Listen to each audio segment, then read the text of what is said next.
So good morning, everybody. Welcome to the August 23rd, 2022 meeting of the Calvert County Board of Commissioners. At this time, I'd like to ask I'm sorry.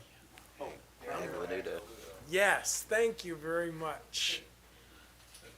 Is he here with us? He's not with us. Yeah. So, Commissioner Weems, would you fill in for us, please? Yes. Please bow our heads.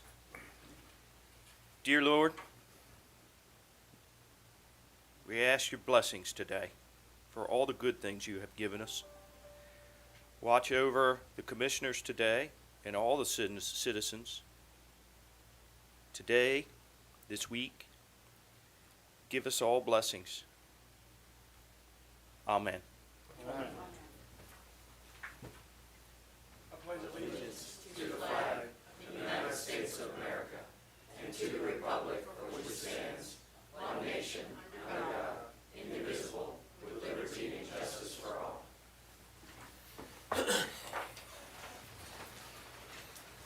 So thank you, Commissioner Weems, for filling in for us today. Yes, sir. Next item on the agenda is to approve the agenda. Are there any corrections or additions to the agenda as presented?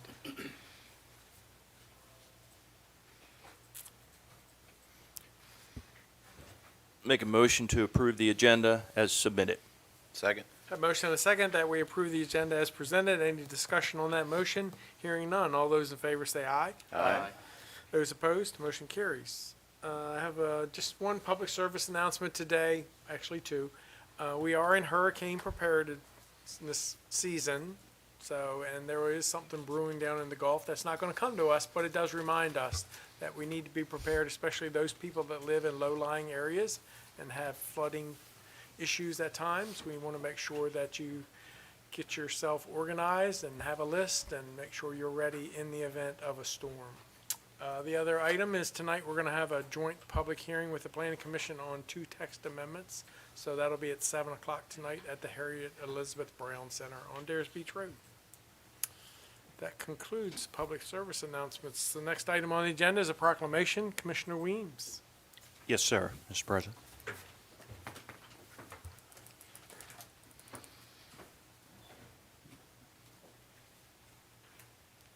Thank you, Miss Ashley. Do we have anyone in the gallery? And your purview, if you wish to speak, or I can read the proclamation and then you can speak. Good morning.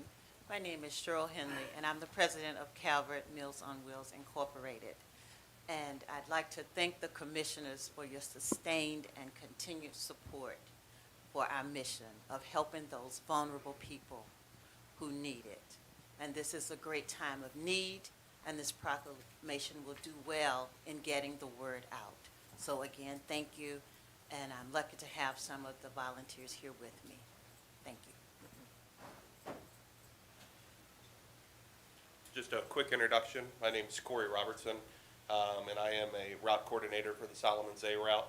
Appreciate your guys' recognition, getting the name out there. Oftentimes, the volunteers are the beacon of light in the recipient's day. They do not get a lot of interaction. Many of them it's the only interaction. So aside from, a well-balanced nutritional meal, daily check-in and just seeing a familiar face is paramount, and raising awareness to this is pivotal. Appreciate you guys. Just want to say how appreciative Office on Aging is for having partnerships with an organization like Calvert Meals on Wheels. It really goes to improve the quality of life for our citizens and lets them age in place, which is what we want, and I think it's what they want as well. So, thank you.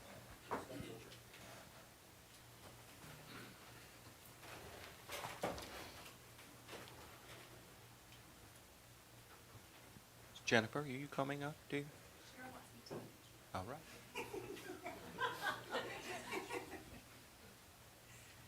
Whereas the Board of County Commissioners of Calvert County and the Office on Aging wish to pay tribute to the many local citizens who have chosen to take time out of their demanding lives to help make the Calvert Meals on Wheels program so successful and make a significant positive contribution to the social well-being of Calvert citizens. And whereas Calvert Meals on Wheels has provided meals to the homebound for 40 years. And whereas the Calvert Meals on Wheels Board would like to acknowledge these hardworking, dedicated volunteers who have become a supportive and essential force for Calvert Meals on Wheels in the community. And whereas the volunteers of Meals on Wheels have provided invaluable service to our senior participants by serving as board members, drivers, food deliverers, and volunteer coordinators. Now, therefore, be it proclaimed by the Board of County Commissioners of Calvert County that the appreciation of all Calvert County citizens is hereby extended to those that volunteer with Calvert Meals on Wheels to serve the senior population and support the Office on Aging. Be it further proclaimed that we commend all those committed to providing outreach, advocacy, and services to people living with disabilities and seniors in Calvert County. Given under our hands and seal this 23rd day of August, 2022. Thank you.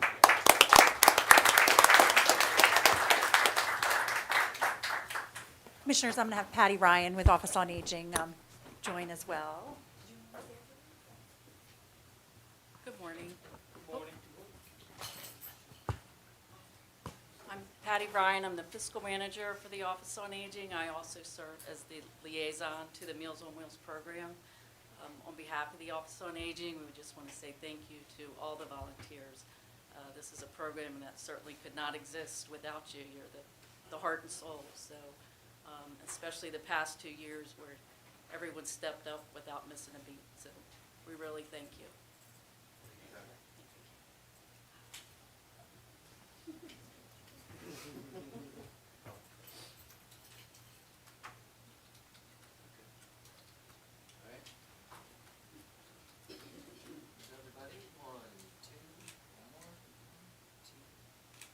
Could you do one with Jennifer? Yeah. Come on.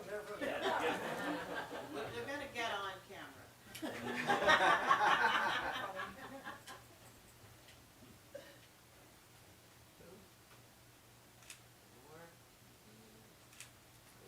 Thank you.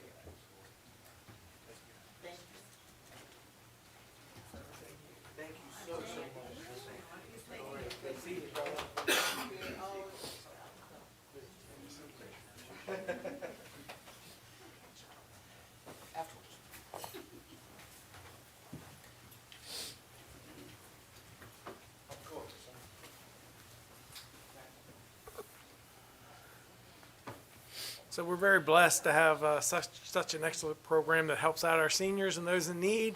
And if you are retired and looking for something to do, we'd love to have you join the team. As was mentioned earlier by someone, it's not just about meals, it's about making contact with those individuals that are homebound, and you may be the only person they see. So it's very important service that's being provided. So we thank them for what they do. So the next item on the agenda is an award for the Calvert County Historic District Commission.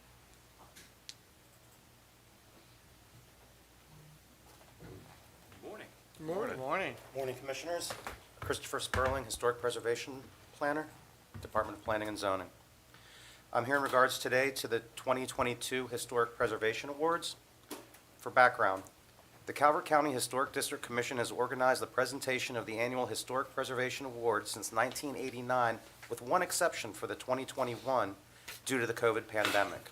The awards recognize outstanding achievement and excellence in protecting and preserving Calvert County's cultural heritage. Members of the Historic District Commission reviewed one nomination for this year's award, which will be conferred today. Discussion.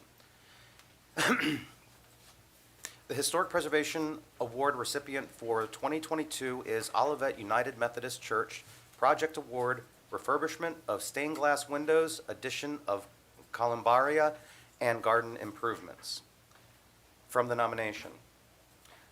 Around 2019, the trustees of Olivet UMC addressed the obvious need for cleaning and preservation of the historic stained glass windows of the sanctuary. The 15 windows are original from the 1912 construction. They include some interesting historical information in the lower portion of each window. 6 windows have the statement presented by with individuals' names. 9 windows have the statement in memory of with individuals' names. The earliest date of birth mentioned on the glass is 1839, and the latest date of death is mentioned is 1911. The surnames are well known in southern Calvert County, especially, of course, in the history of Olivet and Lusby. The windows are cleaned, reglazed, and wooden framing on the outside, painted, and now are protected with plate glass on the outside. Generous gifts from the congregation allowed the project to be completed. Additionally, the cemetery committee and trustees arranged for 3 columbaria to be added to the historic cemetery. Preparation for this addition was coordinated with the Calvert County Planning and Zoning Department. The Olivet Garden Guild has created more beauty in the garden areas of the church grounds. 2 important factors which guide the work are a focus on native plants and a plan for stormwater management. The gardens were given a Bay Wise Award in 2021 by the Calvert County Master Gardeners, a program of the University of Maryland Extension. Fiscal impact, none. Staff recommendation, present the 2022 Historic Preservation Award and recognize the contribution made by the recipient. For your benefit, there was a brief citation attached. If the commissioners have any questions? So we have anyone from the church here? We do.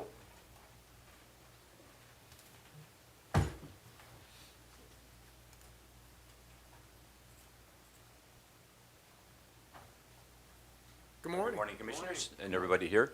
My name is Bob Evans. I serve as the Finance Chair for the Olivet United Methodist Church, and also I serve as a member of the Calvert County Historic District Commission. Through that commission, I learned that it might be appropriate to make a nomination for Olivet's historic preservation efforts the last few years, especially the stained glass windows, which in those names in the windows contain history of that area of Calvert County.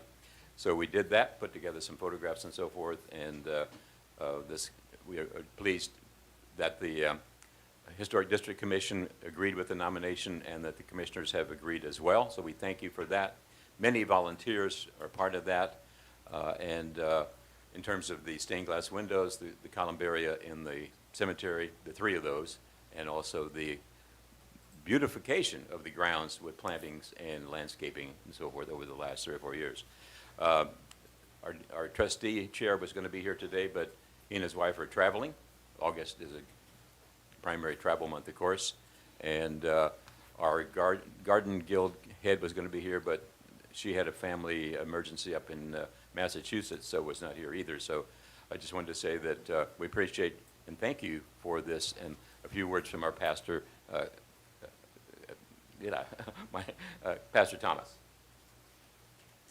Good Hi, morning. just want to express our gratitude for this recognition as the whole church, because it's a church-wide effort to beautify the grounds and to preserve the long history of Olivet down on the end of a little peninsula. And so this is very much due to the work of the trustees over the last few years and really the last few decades, of which we've had many chairs and many other pastors before me. And I want to thank Bob for recognizing this opportunity, and thank you all again. Thank you, Pastor Well, come on up, we're going to take a picture. Great. Oh, I was going to mention, in addition to Chris being here, the head of the chair of our Historic District Commission, Tom Dugan, is sitting back there as well. Come on up. Yeah.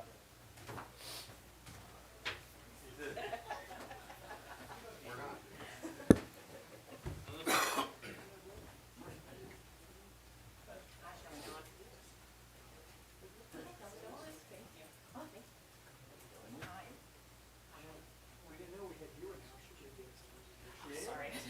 Yeah, professional. Sure.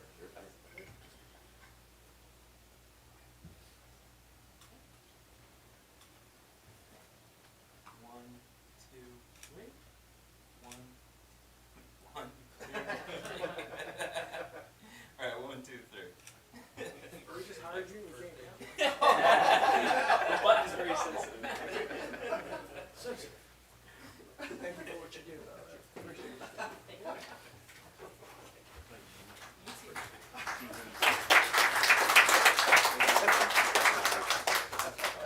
The mics are on, buddy. I will, please. So those of you listening in have never heard of Olivet, It's located in South County. It's one of those little communities where you have to be going there. You're not going to go there by accident. And they have a beautiful little church down there that they've renovated and updated, and so we're very happy and appreciate what they do for our community. Gorgeous area. Gorgeous It's area. nice and quiet. We shouldn't say a word about it because now people are going to want to go there and live. I'm sorry, I apologize. The next item on the agenda is appointments. Deputy Administrator. Sorry about that. Good morning, Commissioners. You have two appointments this morning. The first is for the Kentucky River Commission, and staff is requesting that you reappoint Ron Marney to the Kentucky River Commission. Motion to approve. Second. I have a motion and a second that we reappoint Ron Marney to the Patuxent River Commission and authorize the board president to sign the letter of recommendation on behalf of the board. Any discussion on that motion? Hearing none. All those in favor say aye. Aye. Opposed? Motion carries. All right, and your second appointment is to the Planning Commission, and staff is requesting that you reappoint John Toohey to the Planning Commission for a 5-year term. So moved. Second. Have a motion and a second that we reappoint John Toohey to the Planning Commission for a 5-year term. Any discussion on that motion? Hearing none. All those in favor say aye. Aye. Opposed? Motion carried. The next item on the agenda is consent. There are two items on the consent agenda. The first is Department of Community Resources FY23 Community Partnership Agreement. Item 2, Department of Public Safety FEMA Home Elevation Project Subrecipient Agreement and Budget Adjustment. Is there any objection to the two items under consent? None. Hearing none, those items will be adopted as presented. Next item on the agenda is new business, Department of Technology Services, Finance and Budget, and Human Resources.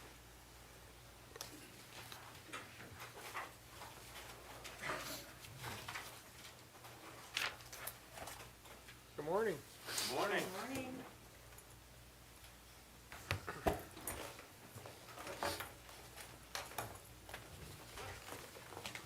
Commissioners, Melanie Woodson, Human Resources Director. I'm going to go ahead and read the memo, and then we have our subject matter experts up here that can answer any questions that you may have. Background. The Department of Technology Services, Finance and Budget, and Human Resources are currently in the process of implementing Workday. Workday, the new financial human resources management application. Workday is a one-stop shop for employee data, compensation, recruiting, training, and finance information. Workday is a cloud-based solution that will replace and integrate functions of current applications, including ExecuTime, NeoGov, and FinPlus when fully implemented. Discussion. The recruiting module was scheduled to be added to the Workday application in FY24. However, we request your consideration to include the module into the current implementation plan. The recruiting module will replace NeoGov, our current recruiting application. American Rescue Plan Act grant funds are available to purchase the module at a cost of $59,918. Fiscal Impact. The fiscal impact for this action in FY23 is $59,918, which is covered by ARPA funding. Future years will be budgeted accordingly. Conclusion, recommendation. Staff recommends that the Board of County Commissioners approve Budget Adjustment 026, allowing the use of ARPA funding to purchase the Workday recruiting module in FY23. Morning. Morning. So, would one of you like to explain to the public what exactly this program does for us and how it improves the service? Yeah, I can touch on that a little bit. I'm Colin Robbins. I am the project lead for this project, and this is the analyst too on the applications team. So the recruitment module is mainly used for the recruiting of employees. Right now with the NeoGov project piece that we would be using, we would have to integrate it with a custom application. So switching it to the Workday application recruiting would have it under one ecosystem, which makes it easier for support, probably the biggest piece, automation, a huge other piece, and security.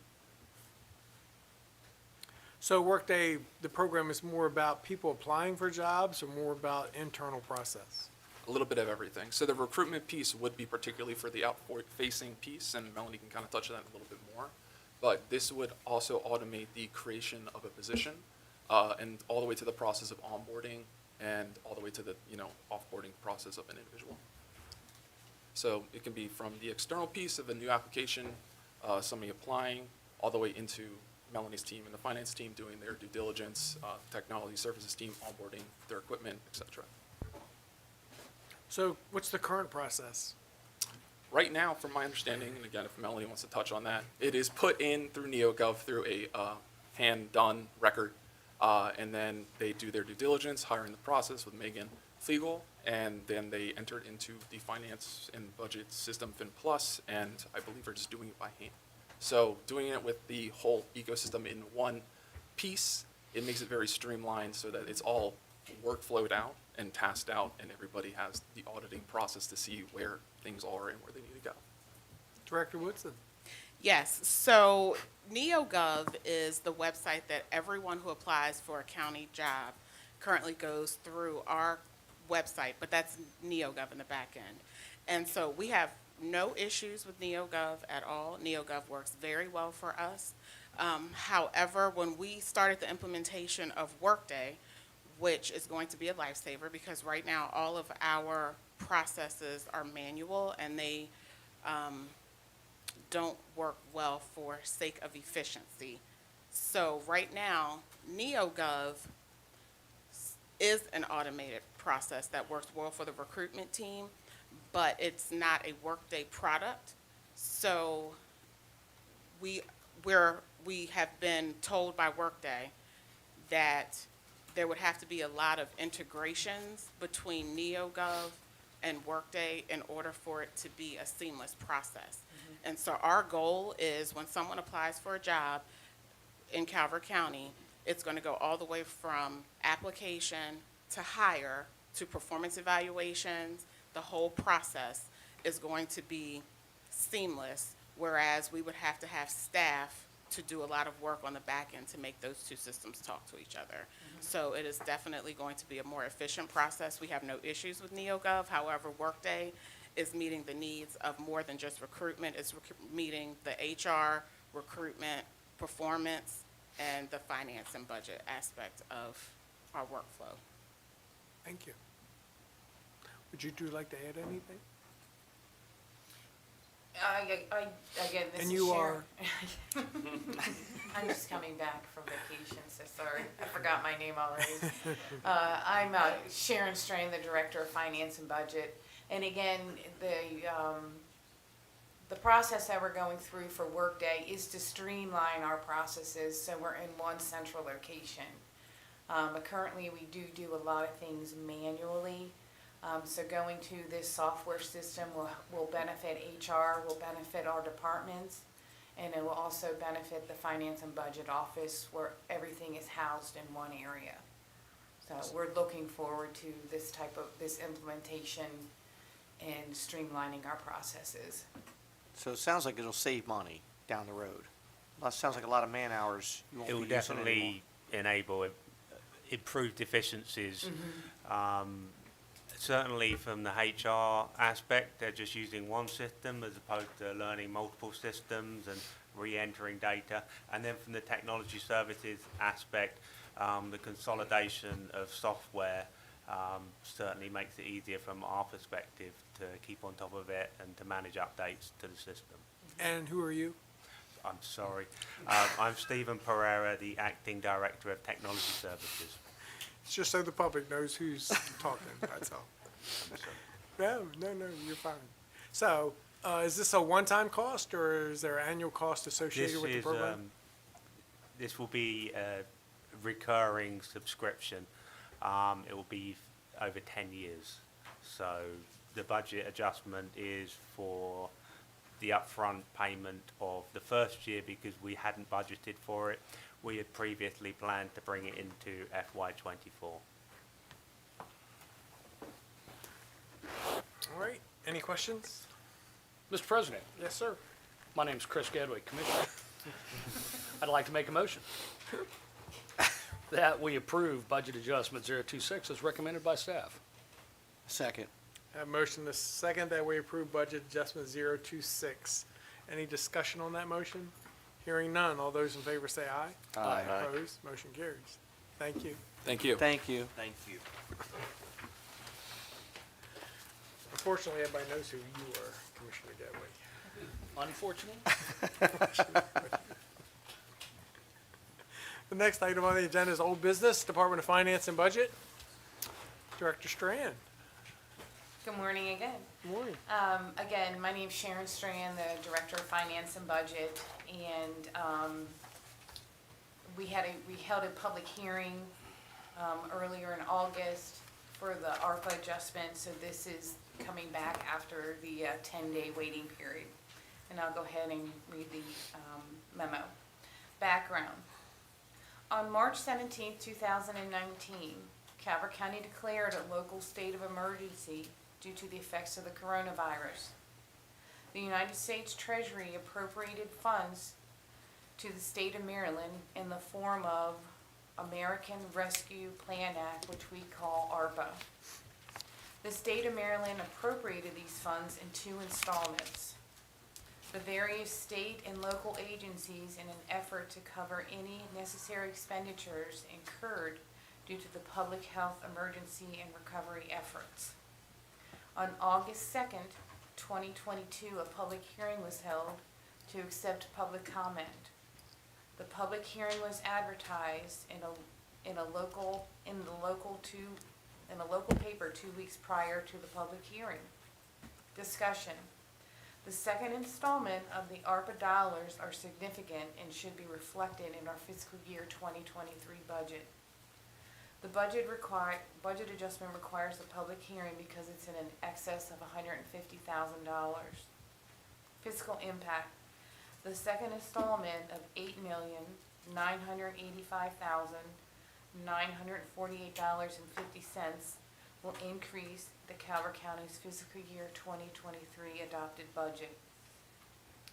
Staff is returning after the 10-day waiting period for discussion and ask the board to close the record, approve budget adjustment number BA004, and sign the resolution to increase the FY 2023 county budget.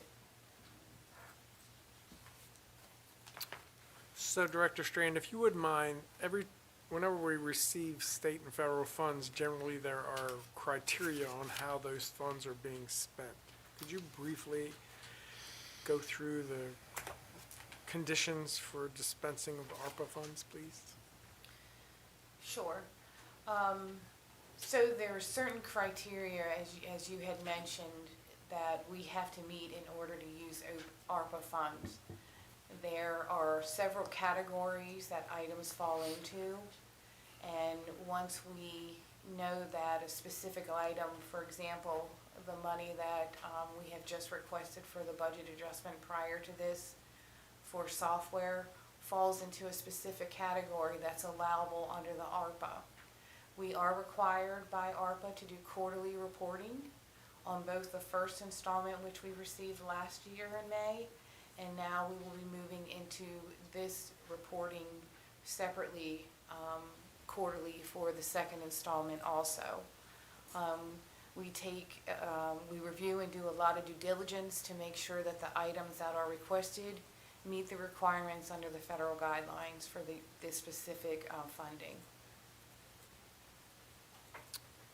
Thank you. Any other questions? Actions? Mr. President, I'll make a motion to take staff recommendation and approve budget adjustment BA number 004 and sign the resolution to increase the FY 2023 budget. And close the record. Close the record. Yes, sir. Is there a second? Second. I have a motion and a second that we close the record, approve and adopt resolution enacting FY 2023 budget adjustment 001 CIP and authorize the board president to sign the documents. Any discussion on that motion? Hearing none. All those in favor say aye. Aye. Opposed? Motion carries. Thank you. Thank you. Thank you.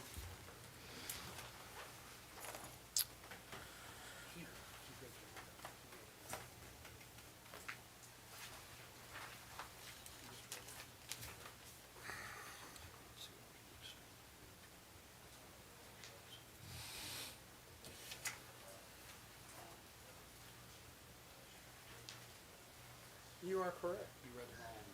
I did. I read the wrong motion. He made a motion. Sorry, You read it differently. I did. Would you like So, to retract Commissioner that, Hart, sir? We need to go back, that's my fault. so. Your back. original motion was appropriate. I Was or was I not? skipped ahead. Was. It Oh. was. Your It original was. motion was. So you just want to make it over again? Yes. Okay. Okay, yes, sir, Mr. President, so make a motion to accept staff's recommendation and approve budget adjustment 004, sign the resolution to increase the FY 2023 budget and close the record. Second. A motion and a second that we approve budget adjustment 026 as recommended by staff. Any discussion on that motion? That 004. 004. It's not on the motion sheet. Apparently not. I'm sorry. So you have the wrong stuff in Yeah, front. No worries, it's on yeah, the, Yeah. yeah. Any discussion on that motion? Hearing none, all those in favor say aye. Aye. Opposed? Motion carries. So, ladies and gentlemen, they give me a list of motions that are going to be made. And that one didn't make the list, so it got me out of order. I apologize. So, the next item on the agenda is a presentation by the Department of Community Resources and the Calvert County Veterans Affairs Commission. Good morning, ladies and gentlemen. Good morning. It's your first time. Morning. Here we are. Yeah. Morning. Good morning, Commissioners. Lorraine Joyner, Community Resources Executive Administrative Assistant, here today because for the past year, it has been my privilege to serve as the Calvert County Government Staff Liaison to Calvert's Veterans Affairs Commission. And I want to thank you, Commissioners, for giving me this opportunity because it has been an awesome experience to serve those who serve and continue to serve our country, and they're serving our county, and more specifically, our county's veterans. Today, I get to introduce the three commission members who will be presenting the Veterans Affairs Commission first annual update. Jeff, can you raise your hand? Because, in the center. Jeff there, King, right here. Front and center. Jeffrey King is the commission's vice chair and the local business owner operator rep on the board. Jeff is a U.S. Navy veteran who deployed during Operations Desert Shield, Desert Storm, and Sea Angel. After returning from the Persian Gulf, he was selected for presidential support duties, serving under the White House Military Office and traveling the world in support of the President, Vice President, and First Lady of the United States. Jeff is a retired civil servant who held multiple leadership positions in the U.S. Departments of Homeland Security and Commerce.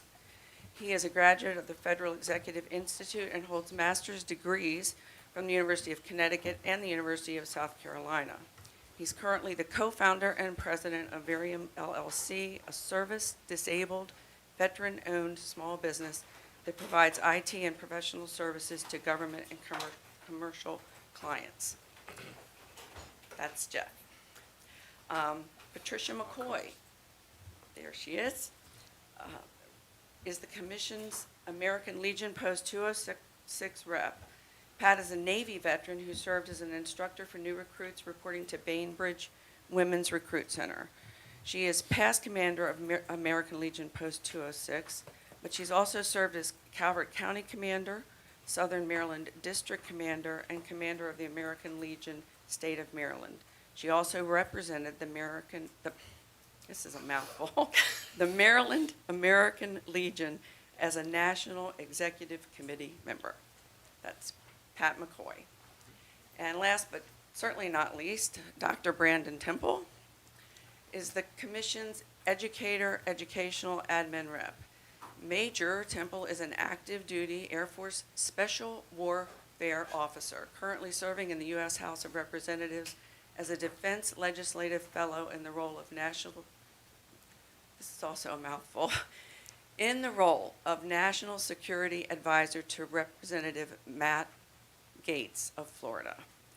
Dr. Temple taught undergraduate courses in American government and political science and received his PhD from the University of Southern Mississippi, studying U.S. national and international security. And of course, here in support of the commission, our very own Wilson Perrin. He's the Commission's American Legion Post 220 rep. Wilson is an Air Force veteran who served from 1969 to 1973, performing airborne navigational radar and radio repair. It's an amazing group. Been really a delight to work with them, and turn it over to them. Good morning. Good morning. Morning. Good morning, Commissioners. Thank you all for your service, first of all. Thank you. Thank you. And I see that I'm aware of, I see a couple of veterans prominently displayed as our United States Marine Corps. Thank you, Mr. Willis. Mr. Gadway. We're an arrogant bunch. I would say proud. There you go. I traveled with the Marines 4 years, 4 months, 22 days. Well, who's counting? Not that you count. But who's counting? How many days too many? Well, good morning, Commissioners.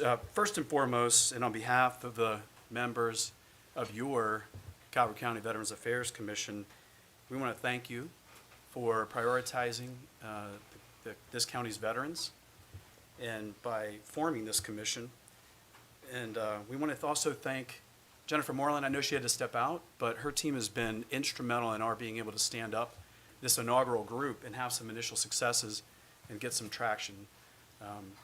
Coordinating with CMR to help us get a logo and get ourselves established so that the county's veteran population knows who we are, and we can therefore hook them up with, hopefully connect them with the resources that they need. So it's our honor to be a part of this inaugural group and to set the foundation for the future growth and the future addressing of our county's veteran population needs. So I wanted to open with a thank you. Today's purpose: to report to the Board of County Commissioners and the citizens of Calvert County on the accomplishments of the Calvert County Veterans Affairs Commission in their inaugural year. This is our organizational purpose. So first, we were created by your resolution 1321 in March of 2021. The following August, we held our first meeting, and we were able to solidify appointments later that year in September. So a quick snapshot of our group. So we have representation from the county, as you well know, as according to the resolution. We've got representation from our 4 Legion posts, business, as we mentioned in the opening, education. It is a diverse group that has brought innovation and thoughtfulness to this project, to this effort. And we are extremely happy to have quickly formed, stormed, and normed, because we really need to get to progress. And that's what we did, and that's why we're here to report on that progress. Today, our organizational purpose, so this is important. The formation of a group like this, we wanted to initially set out the direction and the purpose in accordance with what was cited in the resolution. And this is what we brainstormed and came up with. Honor, advocacy, and respect for Calvert County veterans. Our vision is that all Calvert County veterans are receiving the benefits and the services to which they are entitled. We formed a mission statement because we felt too that helps capture the essence and the direction of where we're going. Our mission is to advocate for all Calvert County veterans and their families while fostering a spirit of fellowship for veterans in our community.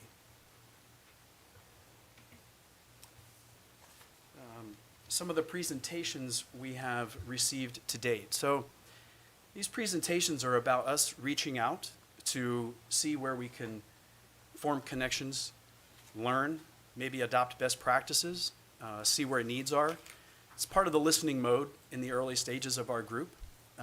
We have received informational presentations by Calvert Hospice, Carroll County Veteran Affairs Services. That one's particularly important because that's a mature, long-standing group. We thought we might be able to learn a few things there early that might inform some of our direction. That was a very, very well-done presentation by 2 of their members who came down. Christmas in April, the Greenwell Foundation, and we had our very own Secretary of the Maryland Department of Veteran Affairs, George Owings, come and speak to us. And that was, again, immensely valuable. He let us know what the state was doing.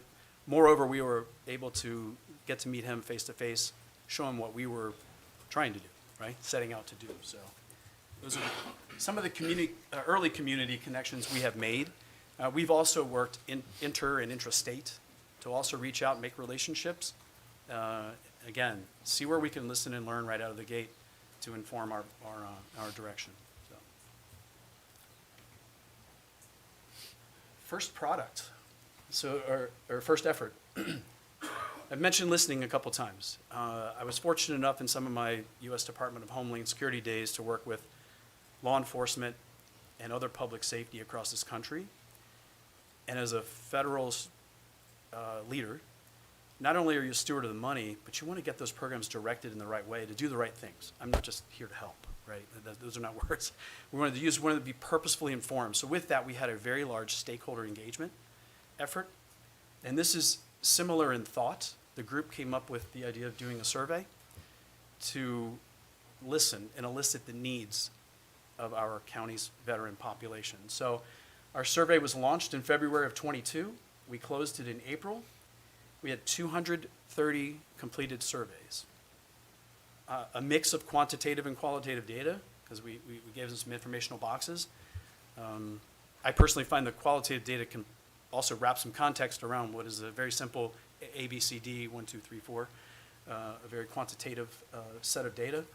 So we received 230 of surveys. In the next slide, we'll talk about some of those needs that were identified. Most frequently identified needs of our survey: access to VA benefits and services, mental health / medical care came up frequently, transportation came up frequently to VA medical facilities, legal resources, and quality of life concerns. Now, we're fortunate as a county and as a population, I think, that we are able to live the way we do here. I think we have a sort of an insulated piece of Maryland that is special.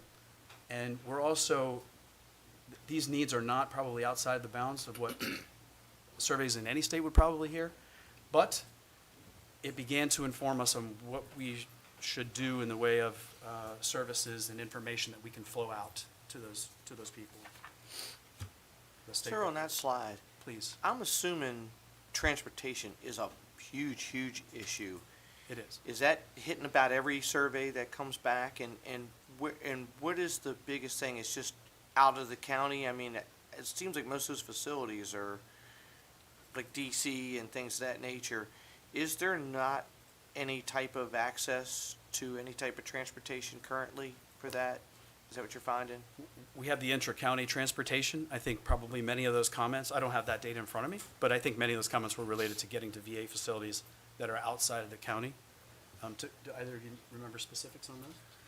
You know, like you said, a lot of these facilities are in DC and other places, right? So Maryland does have bus routes and whatnot to get folks to DC, but then once you get to DC, you got to operate that labyrinth of the Metro or Uber to get to the actual facility. So it is a pretty cumbersome process, especially if you're not used to taking or uncomfortable taking those forms. I would think that's a Southern Maryland issue, I would think. I was wondering if the other jurisdictions ever have that same concerns and talk about, maybe any possible solutions, because you're right. It's a very scary process too. If you don't travel to the cities and know the different, that you need a Metro card and what the blue line, green line, so I was wondering if that ever comes up in the other counties as well. That's precisely the kind of data we want to learn as we reach out intrastate, and in the southern part specifically, because I think you're right.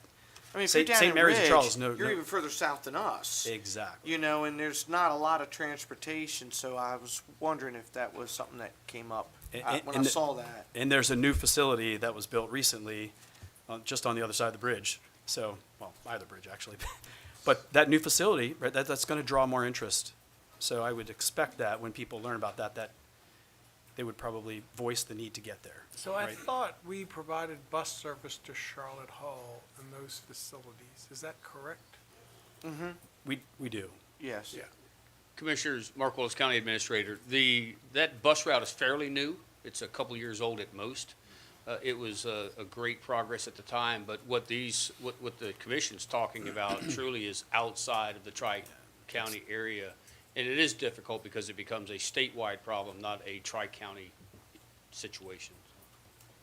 I think that'd be some, personally, I believe the more we learn, the more we can inform and probably put the case together, help put the case together, because we are involved in the Tri-County Veteran Affairs discussions now. So we're going to learn more, and we can get this voice raised, because it probably is, it's probably at the highest, it's statewide. And Right, it's not especially gonna be too, limited. especially if you only have one person in the house, you may not have someone to take you. So then you really feel strange. So I would wonder if there's gotta be grants or some programs out there, maybe other jurisdictions are doing, cause I'm sure like Minister just said, it's gotta be a statewide problem, and most of this state is rural.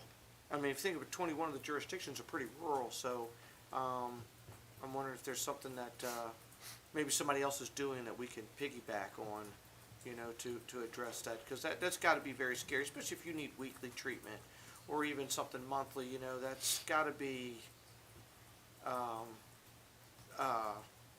very, very cumbersome to the person, because you feel like you're impeding on other people. You don't want to ask, and then they don't get the treatment that they need. Yes, sir.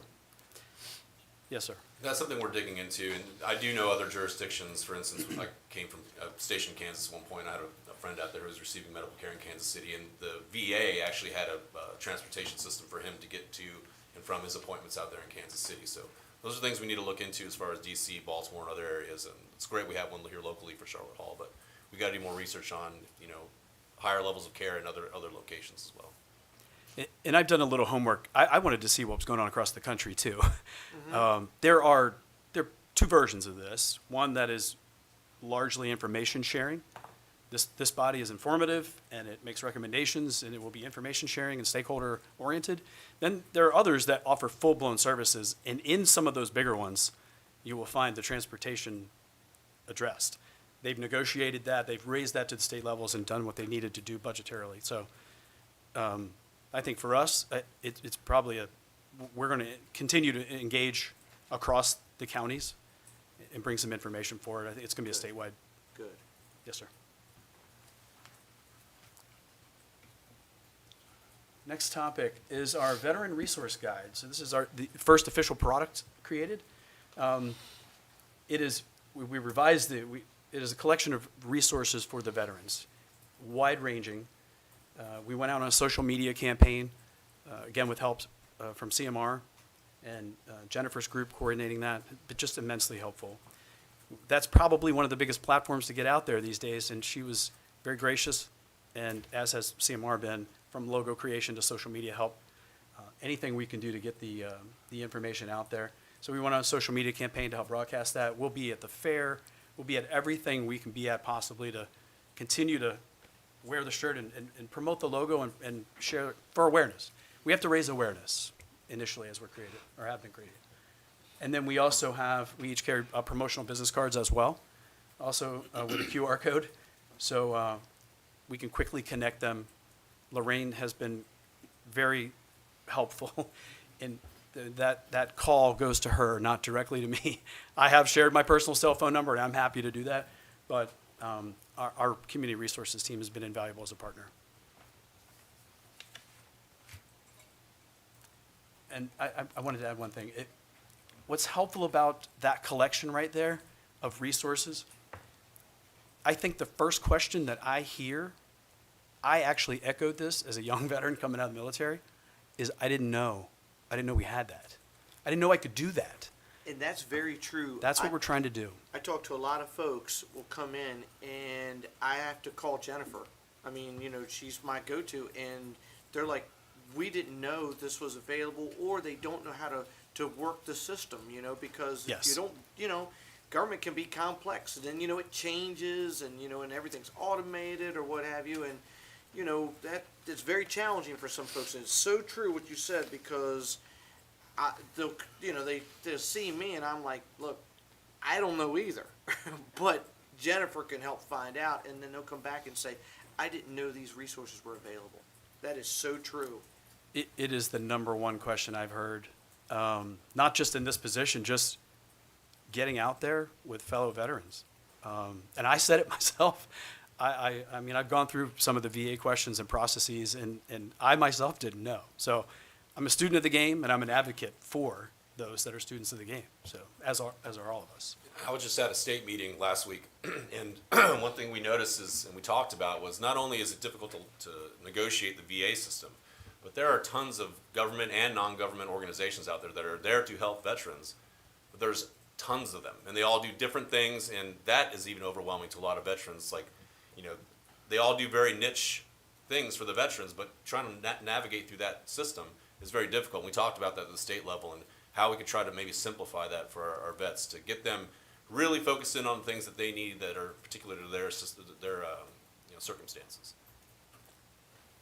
It is, even that will be an immense amount of information, but at least topically, people can get sort of in the right direction, and then once you've got them on the hook, so to speak, then I think you can have the conversations and help guide them and help. I would even personally make calls. Sometimes it's not even what you don't say. Sometimes it's what you say if you use the wrong words. They're difficult to navigate. These are systems. They are, and And you they're know, we're going to imperfect. see so much more need for this because, I mean, let's face it, we've been incursions around the world now for years. I mean, it's not like, you know, we haven't been in any scuffles in the last 20 years, so many young people are coming back. You know, people think it's just the senior population, even the young people coming back, and they need all these services and don't know how to access it or talk that language, you know what I mean? Because it's a different language when you know, you're so used to, you know what you do every day, and then Right. now, and like you said, so many different people do different things, just trying to get to the right spot, so. And there's I'll call it a cultural thing here, and that is, I'm not always comfortable talking to just anybody. Sure. I need to talk to somebody that understands. So there's a cultural thing, and I've worn 2 uniforms, and I can tell you it exists in both of those. So if I need help, I may or may not come to you. If I see Commissioner McConkey somewhere, or yourself, Mr. Hart, I would hesitate unless I knew it was safe to do that. So there's sort of a cultural Because element it is here. personal. It's very It's personal. very personal. Right. And some of these topics, they get personal right out of the gate. Right. It's You not don't just want a need. to It's- tell. yes. I mean, you'll be corresponding with somebody, and then in the thing of the conversation, you can tell That's they're right. in trouble.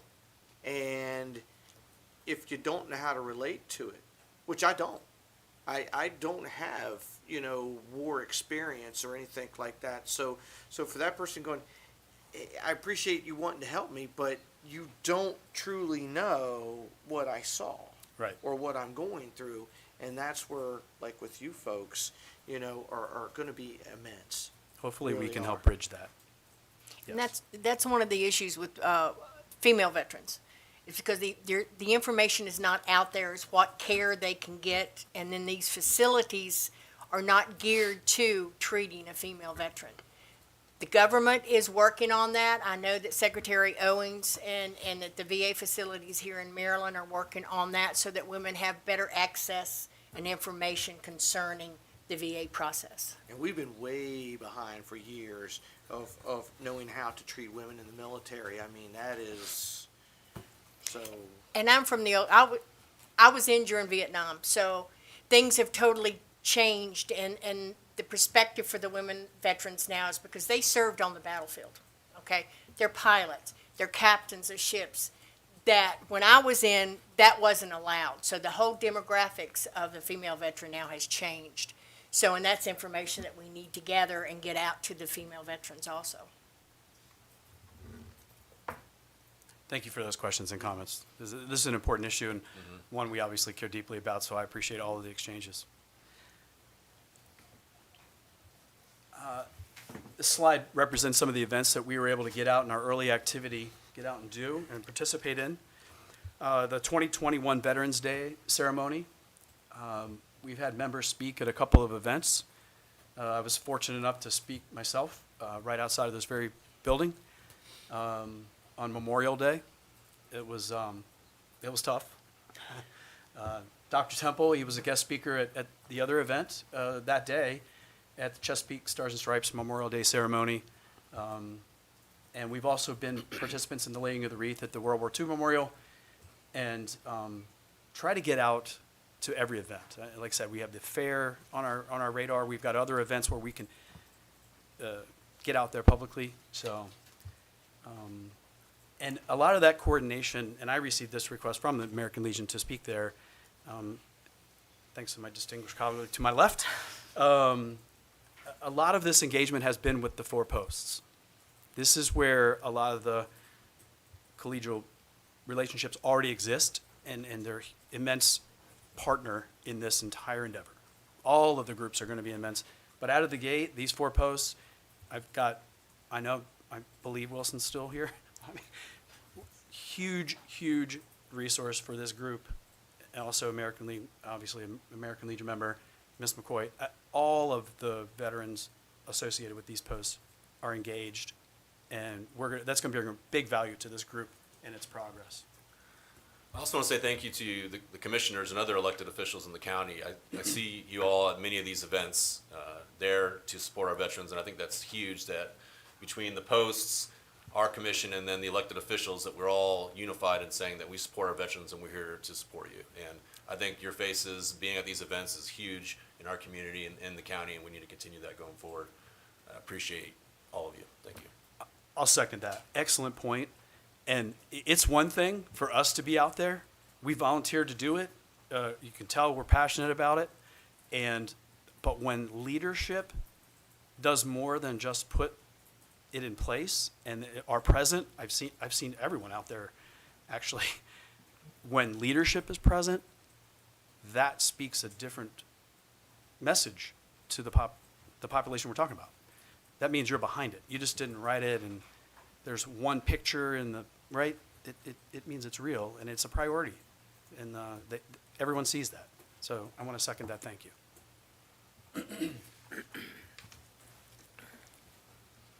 Next slide, a few of our accomplishments.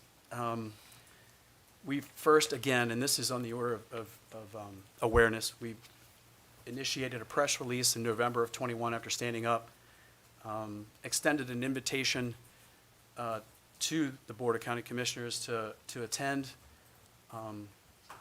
and very quickly, and it dovetails right into the next 2 bullets, or the next bullet.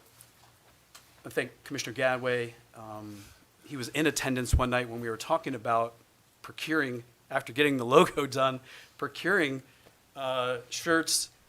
We wanted a tent, just something not overly, just basic utility. Wanted to get a tent and a table to get out there, and Commissioner Gadway stood up in the middle of the meeting, stepped out, made a call to one of the 4 remaining members, or 2, and made some calls on our behalf that day and came back to report that we would be supported. We want to thank you again for that, because again, establishing early awareness, we can build quicker from that. Instead of trying to get somebody up to speed, they know we exist, right? But that was immensely helpful, so I want to thank you, sir, for that support. And he didn't even hesitate, and we didn't ask. He just stood up, and so that was, we were appreciative of that. We also established a veterans and military calendar, again, to make these events more widely known. I think when people hear it, they appreciate it, but if it's not in the regular, I mean, there's so much information out there that we're all consuming each day. If it's not in the regular thread, it may not be on your mind. Again, for awareness, although these are maybe small in each of their own respects, they are additive in total, so hoping that we get some momentum and keep that momentum going. We worked with the county on discounted transit fare for veterans. Even the smallest of discounts, as you alluded, Commissioner Hart, these are tough problems, and they get very personal very quickly, and some of those come down to budget. So even a modest discount here or there, all of those, again, are helpful. And then we established a dedicated email so that we could receive traffic and in a single point, so we can distribute it from there. But that way the public, we can give them one email. It's nice, it's easy, it's simple, and we can repeat that over and over. So. On the discounted transit fare, I represented the commission at the 4 counties council for veterans, Prince George, St. Mary's, and Charles. And Prince George County was blown away by that discounted fare, and they want to implement Calvert's example in their own county to get their veterans discounted bus fare in a much more populous and congested county where public transportation probably is used a lot more than it is here in Calvert. So we're already, in our short time, we're already setting an example for some of these other counties, and they want to implement some of our initiatives that we've had here. Again, that's leadership. When it bleeds across county lines that quickly. I mean, that's kudos to you for making this a priority. All right. So next steps. So far we've talked about getting ourselves established, getting up off the ground, some early traction and momentum and some accomplishments. Next steps, because we are looking forward and we want to move forward in a meaningful way. I'd like to recommend Board of County Commissioners support for the following initiatives. Expanded local tax credits for veterans less than 100% disabled. Brandon, you want to touch on that? So in a state that's renowned for high taxes, the state legislature under Governor Hogan have actually implemented a series of laws that provide tax breaks to veterans, disabled veterans and Gold Star families as well. However, the catch is they put it on the counties to implement these as their property tax credits.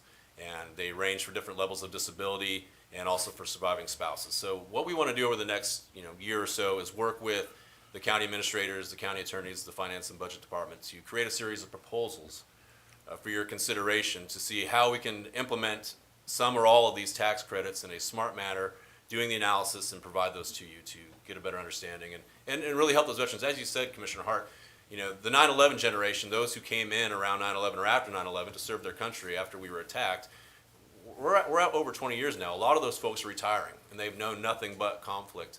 And I think it's important that we ease their transition, especially in a place like Calvert, where it's a great place to raise a family. And the American dream of home ownership is still something that we depend on here. And to ease that transition so they can create some stability here in Calvert County as they leave service and settle their families, I think it's important. So we're going to work hard to get that in front of you here in the next, hopefully 6 to 8 months over the course of next year. And on the second bullet there, this is something that we became aware of not too long ago. And the National Association of Counties is come up with this initiative to Operation Greenlight for Veterans. And we've seen this across the state and across the country for different initiatives, whether it's, the governor's mansion being lit up in yellow and blue for Ukraine or various, different initiatives across the country. And what this is the same approach where it's lighting the county government buildings in green and also calling on citizens in the county to put a green light bulb at the front door in that week leading up to Veterans Day. And we're working with the different departments in the county to get those resolutions to you for consideration. So we do that in Calvert County. So we're going to get that across your guys' desk here shortly. And it'd also be a great way to cap off what the preceding week to that week leading up to Veterans Day is another thing we're working on for small business recognition for veteran-owned businesses in Calvert County, which is another initiative that we're working on to highlight veteran-owned businesses in the county over the course of a week through public media, social media spots as well. So what if we did it that week? Well, we did it corresponding with the National Veterans Owned Small Business Week, which is the When is that? week prior to that. So it's the week of October 31st to 4 November. So we're coinciding our Veterans Day, our Veterans Small Business with the national event that's happening. And then it'll lead into Operation Greenlight the week leading up to Veterans Day. So I think we can take care of that. Commissioners, Julie Oberg is working with us on that, so. If she mentioned it the other day, I just wasn't sure what period of time it was. But, yeah, Okay. we can definitely do that.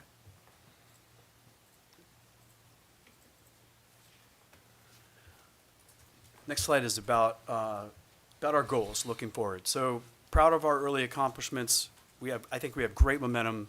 We've got your early support in the form of, the finances when we needed it right away just to get started. I mean, we have good momentum, but we're looking forward. And we want to make sure that we have traction and are headed in the right direction. So continuing to listen, continuing to advocate. First goal, increase our understanding of the demographics of Calvert's veteran population in order to better serve them. That's on the order of listening. So if we don't know the stakeholder base, we can't appropriately reach the stakeholder base. So we had 230 surveys responded to the first time around. I would expect that if we continue to raise awareness and we get that survey out next time around, that revision 2 would be even more successful in reaching parts of the population, because there are several thousand. So 230 is just a representation. Continue to increase public awareness of the Calvert County Veterans Affairs Commission, which we've spoken about. Participate in regional and state level veterans efforts. I think the value of those reaching out to other similar groups, not just information sharing for the sake of information, that's valuable, but really solidifying those relationships. And looking forward, once we've completed our work for our appointments, if we have a solid foundation, we've got solid relationships, we've got solid progress and goals in place and support, then the next group can come in and really keep the acceleration going. So we're trying to think about those relationships in that way and trying to think about where we can learn best practices. I am not opposed, I don't think anyone would be opposed to, there's a best practice like Carroll County, that's why we got them in there early, to learning from others. I mean, listening and learning is extremely valuable, so. Next, study the feasibility of providing services locally. That one's gonna take some due diligence and some homework, but we wanna look at that to see what it could be. That way we can give you some informed feedback. As I mentioned earlier, there are other states across the country that do that. Not the original intent of this group as stated, but we wanna look forward and give you some homework on that, just so we have looked at every option. And what can we do? Maybe this is just the early version. So, but that's gonna take some homework, much like Dr. Temple's aforementioned example. Like, we understand that, that kind of rhetoric is gonna have a fiscal impact. So we're gonna go do the homework and take a hard look at this so that we can understand that and articulate that. And lastly, develop an FY24 budget request. Again, incredibly gracious to be able to get some initial funding to get that, I don't want to call it marketing, but to get the table and the tent set up so that we are solidified, to get our logo and some shirts. We took care of those initial things to get stood up, but we want to consider our goals and the direction we're headed in and get an informed budget request to you. That way we can tie budget to goals and articulate our needs more clearly, so. That concludes our presentation. Again, we want to thank each and every one of you for the support, and we want to open up the floor to questions from you. Commissioner Hadway. I've been waiting to get to that slide. I didn't mean to be long-winded. No. As a veteran myself, that I can go back and I can remember the recruiter back in Oregon sitting there telling me, you go in the service, you give a few years, and the VA will have your back when you get out. I think most of us have heard a recruiter tell us something very, very similar to that. The vast majority of veterans are not retirees. The retirees spend a career in the service, and they have the ability to learn more about the processes, more about the programs, more about everything else. They still have the ability to get on bases and do different things and have a closer knit to the military community that taught them so much. Those are the retirees. The vast majority of veterans are not. The vast majority of veterans served less amount of time, like myself. And I spent a decade and a half to 2 decades trying to figure out how to navigate the VA, how to navigate from the time that I got out of the service. I called up VA. I said, hey, I want to get benefits. Denied. Called them up a year later. Want to get VA benefits. Denied. We had a change in a president changed, and a president changed that process quite a few years ago. I called up on a Sunday, filled out the application. Monday, I was welcomed into the VA system. So the VA has really come a long way in the last 6+ years.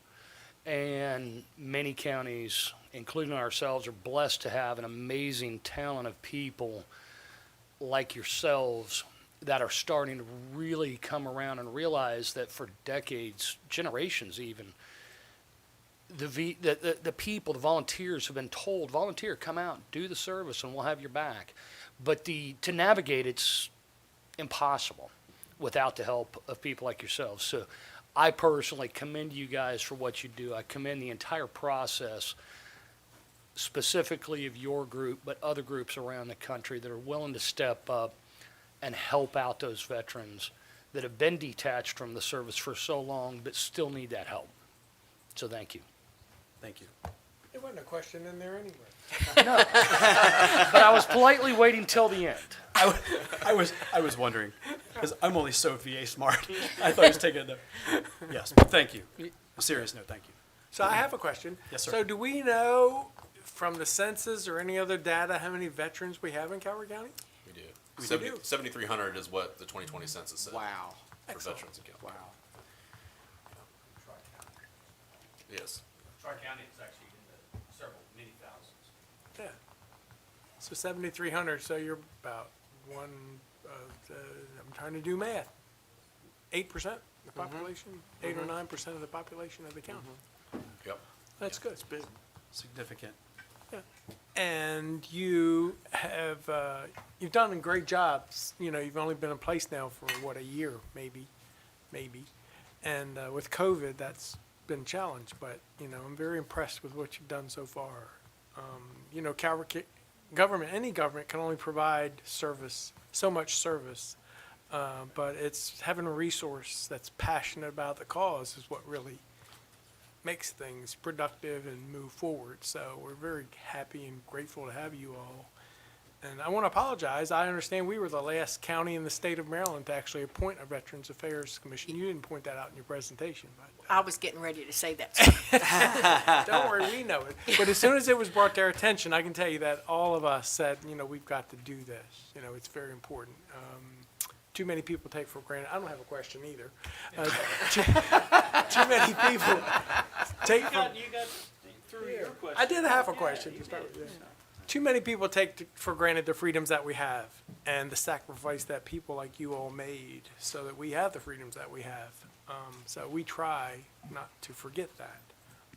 So, you know, it's very, you know, very grateful to you all to give your time and service to help, not just active service, but to help the veterans. And we look forward to your moving forward proposals and take those under consideration. And I'll put a plug in for the American Legions. I do hear as I'm out traveling about, the American Legions, you know, say that they don't get many of the younger generation involved. It's like a lot of organizations, it's aging. Is that correct, Pat? Yes, sir, because I'm 70, so I'm proof. I'm one of the elders now at 206. But one of the things, it's not any different than Vietnam, because the Vietnam era veterans, and when they were coming back, they had young families. Their families are, you know, the majority of American Legion members now are Vietnam veterans. Because now they're volunteering their time. They're able to do that because their kids are all growing up, they're going to college. But the organization itself is getting older. I mean, you can't make someone volunteer to join. You have to give them a reason to. And being a part of this Veterans Affairs Commission is going to give us reason to get out to these younger veterans here in the county that there is an organization here, not only with the Veterans Affairs Commission, but with all 4 posts of the American Legion here in the county, that we're here for them. And we're here to help them and to navigate the VA system, which I'm still having a hard time navigating it. I've been in the system since 1982 and still haven't been able to get an appointment to get a doctor. But anyway, that's my fault. But being a part of this organization and this commission means a lot to a lot of people here in the county, and we want to thank you for allowing us to be a part of it. Well, I just wanted to plug the Legions because they're a great resource Sure for are. veterans. You know, it's somebody you can talk to, shares your. So we talked about this at the state level last week about, you know, different ways we can connect veterans with each other in the community. And a lot of that is breaking the stigma. We talked already about females. You know, it's the standard vision of a veteran in America is an older gentleman wearing a black hat with the ribbons on their head. And that's what you see. So when you see, you know, an Iraq or Afghanistan veteran who's, you know, 28, 30, they don't see themselves as that. A lot of females have the same issue. They don't see themselves as that. We need to break those barriers and break those visions and create that connection with veterans of all ages. And they all served, and they all are, you know, have entitlements, and they all have things that they've earned. And they're all part of this community, and we just need to break through that, is what we were talking about at the state level. Well, it's like with the active duty military now. you talk to a lot of those young people, they think, well, I'm not a veteran yet. I can't join the American Legion, or I can't join these veterans organizations. They only had to have served one day active duty to become a veteran, so they're considered a veteran. And that's one of the things that we can help put out also to our younger veterans. Well, I think it's a phenomenal start for just 1 year, and I think when you brought up a good point, it's the building blocks you're doing today for going forward, because we're now generational with folks that are gonna need help. I mean, there's conflicts around the world nonstop, and you're right. The younger folks come back and they don't assimilate that, hey, I'm only 25, I'm only 26. You saw stuff that, I remember my father, a very personal note, my grandfather did, like so many folks, he was in World War II. My dad did 2 tours of Korea and 1 in Vietnam, and when I wanted to enlist, my dad said no. My father went and I went because I don't want you to go. I don't want you to see what I saw. And and that was in a time in the 80s where we were at peace. He said, and so I don't relate to what folks have seen, but I saw it in him where he didn't speak a lot. And friends of mine that I went to school with that did go, and then in all these encouraged, and I've watched them change. It's not the same guy I graduated with.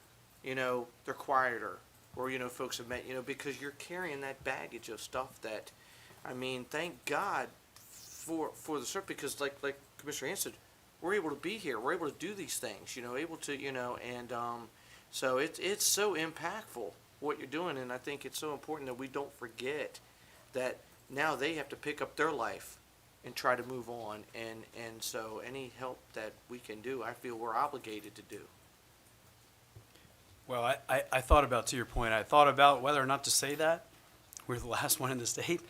But I'd rather highlight that under your leadership, our collective efforts now have resulted in the traction we have, and at an important time like we're talking about. So I think the talk track is a positive one, no matter the timing. So thank you. And just like with many other programs and commissions that we stand up here in Calvert County, in a very, very short time, the group that we stand up turns out to lead the state in other categories. So like you were saying, PG County is looking at trying to copy us and implementing some of those things, and it's good. Commissioner Perrin, did you want to add anything? You're quiet. Yeah, what's up with I that? wasn't going to say that. Yeah. Good morning, Commissioner Wilson Perrin, member of the Veterans Affairs Commission. First, I want to thank you guys for actually forming this Veterans Affairs Commission. It's very important that although we were the last one to put it together, you have a very energized group here. They're focused on helping veterans. And I want to not overemphasize, but when we invited the commissioners to come to the meeting, and we were talking about needing resources, we were able to get that resources. So you supported us when we need to get the kind of support that we need. So we have 1 year under our belt. I'm looking forward to continuing to serve. And when opportunities come up, when we discuss it, we probably come to you and ask for additional support. And we appreciate that you are there for us and also for the veterans in Calvert County. Thank you. Mr. State's Attorney. Your Honor. He can't turn that off. He can't turn that off. Yeah. And he's not. Yeah. And he's not going to live it down either. No. I need a gavel. Yes, yeah. Judge Hans presiding. Judge Hans, oh, mercy. I think the nameplate, Ashley's going to change the nameplate. Good morning. I'm Bob Harvey. I'm the state's attorney. I don't have any questions, but I'm here to express the support of the state's attorney's office on behalf of the Veterans Affairs Commission in expanding legal resources available to veterans through our court system. I was approached about 3 months ago by a member of the private bar asking me whether or not I was interested in supporting the expansion of those services, and of course I indicated my wholehearted support. We have talked to Judge Chanley, Judge Saunders. I've met with the Public Defender's Office. and a number of players in the court system to determine what, if anything, we can do.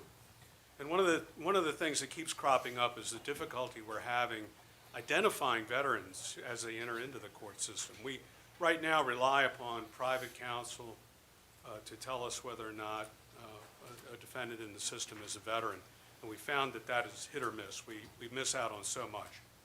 So I've written to Chief Judge Morrissey of the District Court and asked him if he would be willing to include on the initial screening application when people come into the system the question whether or not they're veterans, so that we can start identifying people and identifying services. The next step, and this is where the Veterans Affairs Commission comes in, is for us to go up to Anne Arundel County.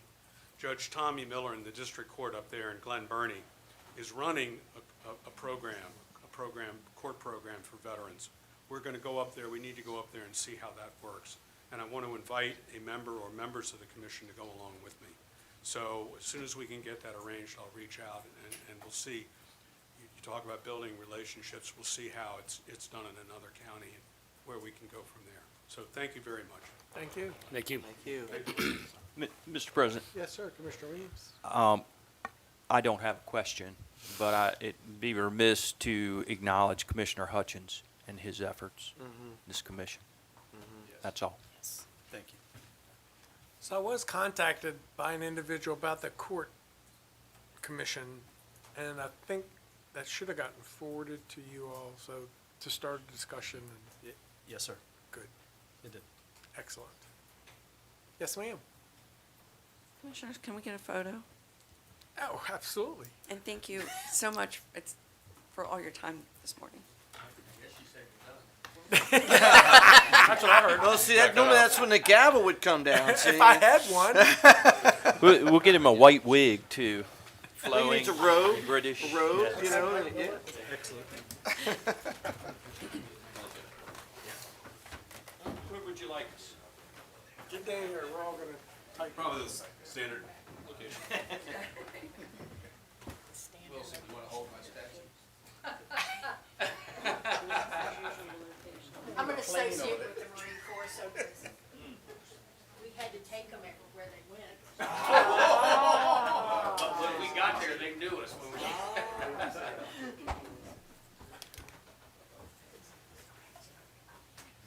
That was really good. I don't know where they got the sidewalk from. This way? This way. What's up? I mean, I can catch him. You need to learn to scooch. If you'd like to scooch in. Industry term. Okay, 1, 2, 3. 1, 2, 3. 1, 2, 3. 1, 2, 3. Awesome. Thank you, Sean.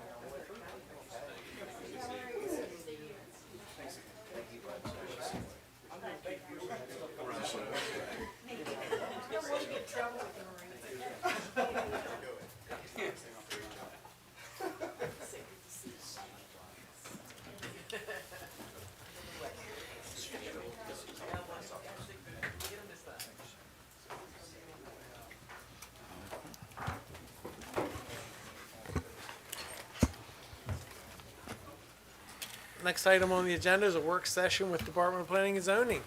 Good morning. Good morning, Commissioners. Mary Beth Cook, Director of Planning and Zoning. With me is Rachel O'Shea, Zoning Planner. We have 2 work sessions for you this morning in anticipation of the public hearing tonight. The first one is for a text amendment, and Rachel's going to take us through the slides on that. Good morning, Commissioners. Rachel O'Shea, Planning What? Zoning Planner with Department of Planning and Zoning. The board has seen this presentation before. This is for a review of the joint public hearing this evening with the Planning Commission. So the purpose of this morning's work session is to review and discuss the proposed text amendment 22-01 to permit assisted living facilities within the D1 subdistrict of the Solomons Town Center. Planning and Zoning received a text amendment application from the Department of Economic Development. The Economic Development staff has requested a text amendment to permit assisted living facilities in the D1 subdistrict. This text amendment will also make a correction in the, for an error in the county's online E-code in which assisted living facilities were listed as permitted within this sub-district. On the screen is a map of the Solomons Town Center and the sub-districts highlighted. By this text amendment would be consistent with the descriptions for the different uses associated with each sub-district. D1 is described as designated from primarily mixed use, as is sub-district C3 to the south. To the north are sub-districts D2 and D3, designated primarily for residential uses, and sub-districts D4 and D5 are also designated for mixed use. This is the charts for the key to the land use charts for Solomons, and the color code at the bottom corresponds to the designated uses that I just described. The proposed text amendment was presented originally to the BOCC on June 7th and to the Planning Commission later that same month. The PC voted to direct staff to distribute the text amendment for agency comment, and later in July, those comments were reviewed by the Planning Commission, and staff was directed to move forward with a joint public hearing with the Board of County Commissioners. That's where we are today. So this slide shows the proposed change, which is just to add a P for the use of assisted living facilities for the D1 subdistrict. Very simple. So agency comments received. We received 2 comment letters. One was from the Department of Economic Development, which they were in support of the text amendment, as well as the Economic Development Advisory Commission. They were also in support of the text amendment. So that brings us to the end of the presentation. Very short. Asking the Board of County Commissioners to review and discuss the proposed amendment in preparation for this evening's joint public hearing. Did you receive any public comment? We have not received any written public comment to date. So anything that we receive today, we will distribute and make part of the record this evening. So Commissioner Gadway we've had a little discussion about the impact that these facilities have on our EMS service. And that in part of this process, do we do an assessment of the impact they'll have on that service? So Public Safety is one of our review agencies in our site plan review. It's called TEG, Technical Evaluation Group, so they are able to weigh in. However, I don't know that there's specific criteria for EMS services. That is something we are addressing with the update to the Adequate Public Facilities regulations, but that's not in effect today. And the Department of Public Safety is on our agency list, so they received the text amendment and can provide comments through the process, if they have any. Because we seem to have a cluster of those facilities in that specific area that does put additional pressure, to the point that we've had to put 2 fully staffed career services in the EMS station at Solomons. And so just adding another facility, it's 125 beds. It's a breakdown Rooms. of, I did print that out. So it's gonna be 3 phases. Right. There'll be independent living, that's 77 units. Assisted living and memory care is 103 units. And this was from their conceptual site plan. And I'm sorry, I think my discussion is a little off topic, but No, it's very accurate. Maybe- It's a very huge concern. maybe we could look at the facilities we already have and see what the responses are to those facilities as compared to others. I think you see where I'm heading. I do, and I think this is something that public safety could review. So they have submitted a site plan in good faith, thinking that this was a permitted use. They started the process when it was identified that this isn't a permitted use. But certainly there is quite a bit of review left through the technical evaluation group. It'll have to go to the planning commission for a review and approval. So I do think there's ample time to evaluate your questions for EMS. Right, and it's probably not timely for this particular project and this text amendment, but moving forward, it is something, as you say, we are talking about in the Updating, new right. updates about the impact and how we reconcile that. Yes. Because it's my understanding, and I don't know this to be a fact, that one of those facilities, then in their original agreement, they would provide their own service, but they have not done that. Correct. Which means the county picks up that service. So, Correct. I'm just talking and thinking at the same time, which is always dangerous, but. Well, it's very important that every business understands you are responsible for your footprint, no matter who you are. And I think I've been real clear on that many, many times, but if we don't put something in place that requires that, then it really means nothing. And Commissioner Hance is spot on. I don't want to misspeak, but I believe a crew initial startup is what, 800,000 with an ambulance? Oh, yeah, it's like $1 million. So why should Mr. Taxpayer, Mrs. Taxpayer be responsible for that? You know, I take full responsibility at my business, as most business people do, to understand what my footprint generates that I must be responsible for. So I don't think that's a negative thing. I just think that it's an extremely valid point, and I don't know how time sensitive this is. Well, for this particular project, it's probably very time sensitive. It is, because, you know, they started the project, they submitted the concept plan thinking that it was a permitted use. There was an error on our website, which we're trying to correct. We do feel that it fits into being a permitted use with the surrounding districts. Certainly, this is something, you know, I don't know what authority public safety has at this time without updating the adequate public facilities, but it will be addressed. Because the situation Commissioner Hance is speaking to, you know, that was addressed early on. And I'm sure those earlier boards walked out of there with an understanding of, okay, they have this handled. We have seen, obviously, that it hasn't been.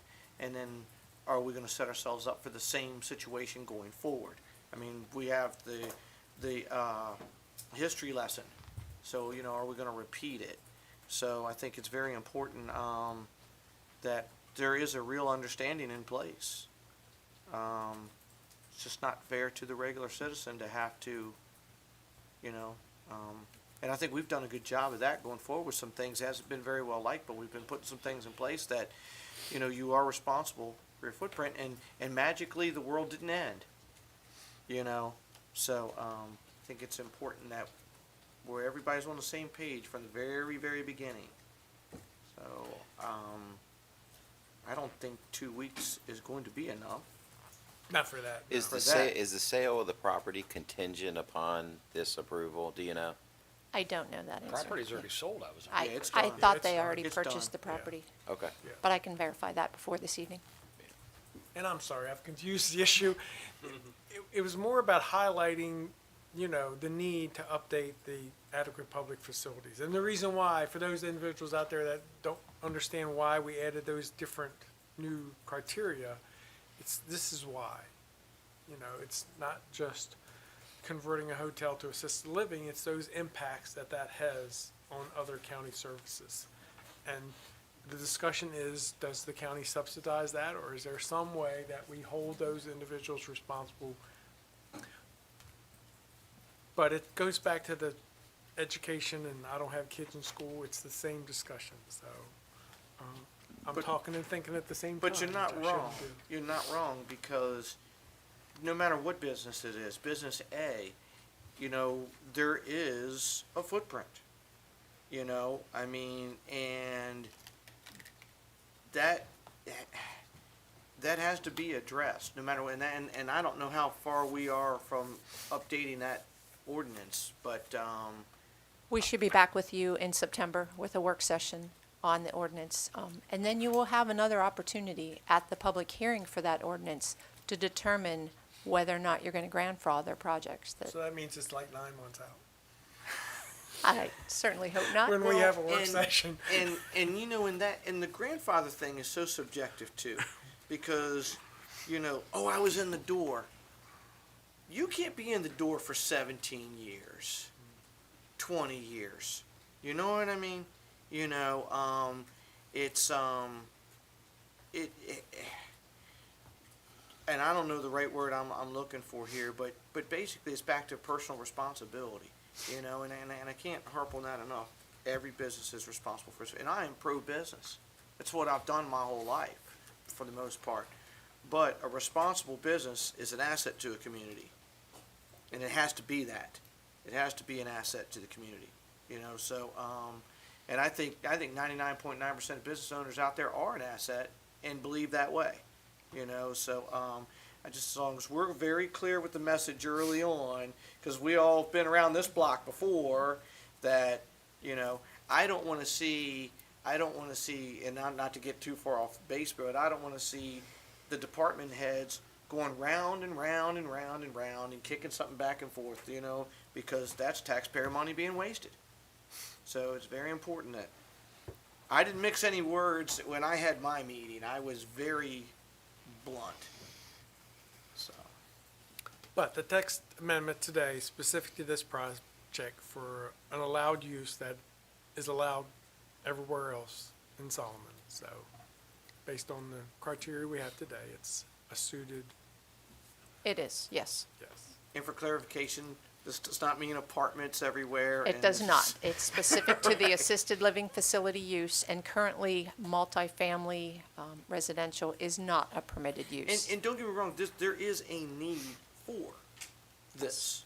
And I do believe they specialize in memory care. That was Right, how it right. was So I'm presented, not so, yeah. You know, but I just, you know, Maybe I can sign up. Is there any relevant discussion? You had to throw that in. I'm sorry. All right, so I think we're ready for tonight. Okay, thank you. Thank you very Thank you. much.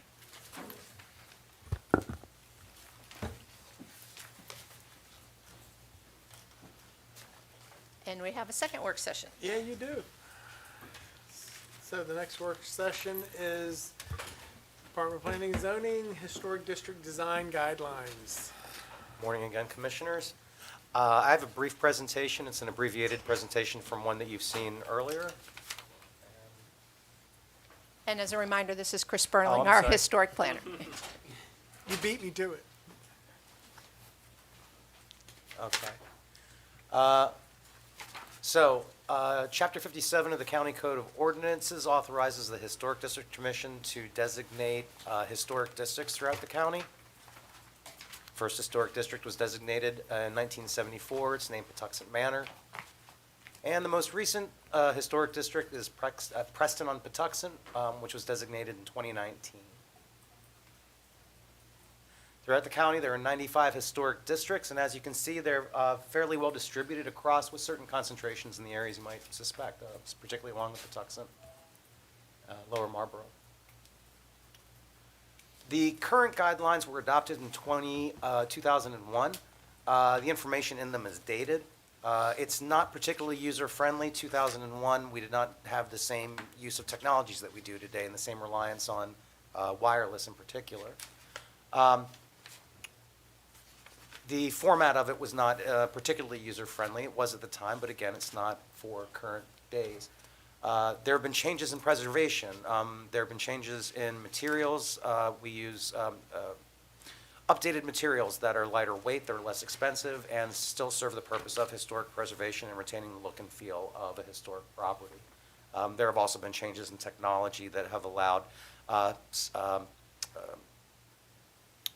alternative energy, things of this nature, things that just were not conceived of now 21 years ago. The revised guidelines are updated. They have a more user-friendly format. One of the things that we preferred was having a definition of terms directly in the front so that it made it easier to understand what various things meant. And we address a lot of the things that just were not there 21 years ago. So accessibility, alternative materials, technology, and climate threat mitigation. As far as the process goes, the Board of County Commissioners moved to initiate the process. The Planning Commission moved to agency comment. There was adequate legal notice. And this evening, we'll have the joint session with the Planning Commission. And the final step will be adoption of the resolution. The staff recommendation is to request that the Board of County Commissioners review and discuss the proposed guidelines in preparation for the public hearing this evening. If you have any questions, I would like to take them now. Comments, questions? I guess, Chris, just, is there any substantive points that have been addressed or modifications to guidelines per se? No, sir. Largely, they remain the same. Part of it, I would say that the main differences are a more modern format, a more usable format, and then also the integration of newer technologies, newer materials. If anything, I would say it's actually a benefit because if you look at a lot of what 21 years ago would satisfy the historic preservation needs, we have modern materials now that are less expensive, that are less heavy, that are better for an average person. These are our citizens who are doing our preservation work. And so anything that facilitates that, we try to encourage. Thank you. Sir. All right, I think we're good. Thank you. We'll see you tonight at 7 o'clock. Thank you. Yes, ma'am. Thank you.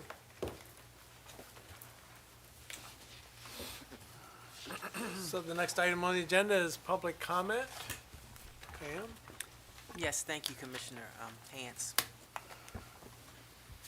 The board adopted a resolution in 1989 intending to maintain the order and decorum of the governmental process.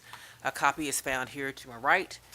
The Ethics Commission has asked that we remind speakers at public comment that lobbyists include those who seek to influence public policy and lobbyists who must register in advance. The floor has been open for public comment from persons in the meeting room who may begin making their way to the microphone, then those joining virtually. All speakers must identify themselves and whether speaking as an individual where you will be allocated 2 minutes or as the designated representative of a group where you will be allocated 5 minutes. For those attending virtually, if you wish to speak, please press *9 or use the raise your hand function. Virtual speakers will be identified by the last 4 digits of their phone number or screen name and unmuted one at a time. If necessary, you may unmute yourself by pressing *6. Thank you.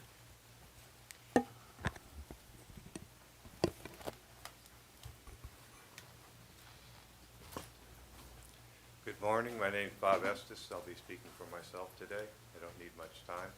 A while back, I believe as a joint meeting with the commissioners and the PC, you all had a fairly detailed and rigorous discussion about a building moratorium. And the people in the audience and the public at large thought that that was going to result in some action. And I have learned that there is no action on any building moratorium. And I just wanted to make you all aware that we are paying attention and wondering when we hear stuff like that if in fact it's something that's going to be real, because it seemed real. So I would ask you to, personally, I think you should make it real. You are going to sort out the details and how to implement it and then direct staff, I believe, is the way it would normally go. So if you don't plan on doing that, I think some of us that I know would like to hear that. If you do, then it's probably time to get going. And it probably is going to affect the adequate public facilities. It's tied to that as well. So hoping that you'll follow through on that. Thank you.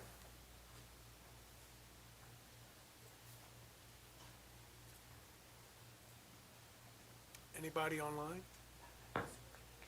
Mr. Cormier? Good morning, Commissioners. My name is Joseph Cormier, and I'll be speaking on behalf of myself. I first want to say thank you for your discussion this morning on veterans. As an OIF veteran, 10 years in the National Guard, I can attest that it's very difficult to get in and out of the VA for services. As you begin to distribute the second half of the $18 million in ARPA money, I hope that you guys are looking at things like the Calvert Alliance Against Substance Abuse, the Ladies of Charity at St. Anthony's in North Beach that are part of a patchwork of food insecurity safety nets in Calvert County. They rely on donations and volunteers to put food in backpacks for kids, and they need a new building up there in North Beach. I hope you look at the one-room schoolhouse down there across from Brooms Island Road there. They do great work keeping the history of Calvert alive, and they rely on donations. And over the pandemic, they have not had as many donations as they need. The Calvert Alliance Against Substance Abuse does great work to keep kids safe and adults safe, and they need help doing that. So I hope that as you start distributing that money, you reach out to nonprofits or make a process available for them to reach out to you, because I've spoken to a lot of them recently and they didn't know that it was an option to ask the county for money. So thank you so much. Anyone else?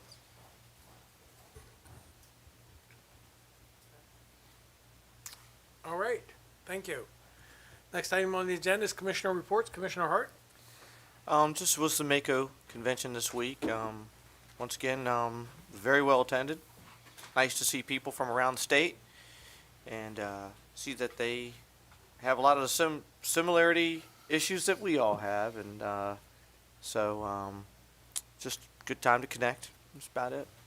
Thank you. Commissioner McConkey? Yeah, just hoping that the students, parents, and teachers and support staff and bus drivers are having a good first day back at school. I know when I was on the school board, the first day was always challenging with the bus routes and, you know, getting them on time. But now they have that app where they can watch the bus, you know, where it's coming and going. Very So good it's app. very, very good app to have. So that's all I have. Thank you. Commissioner Gadway? At our last meeting, I did want to comment. It was great meeting Dr. Townsell. He did come by.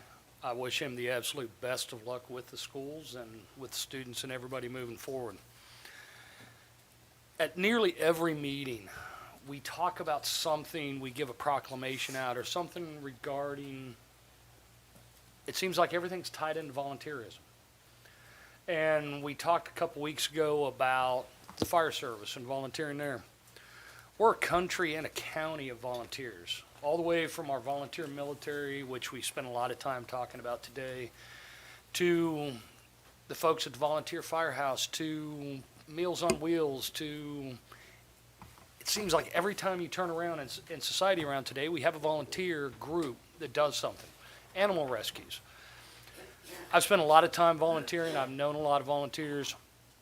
I would like to encourage people, if you have a passion about something, reach out, find an organization that falls in line with your passion. Take the time, volunteer with them, because the government doesn't run the country, the volunteers do, the people do. And I guarantee whatever amount of energy you put out into a volunteer community, into a volunteer system, I will personally guarantee you will get many-fold back in return. If you don't put anything out, you're going to get many-fold of nothing back. If you put something out, you're going to get that back immensely more. So please go out, find something you're passionate about, and volunteer.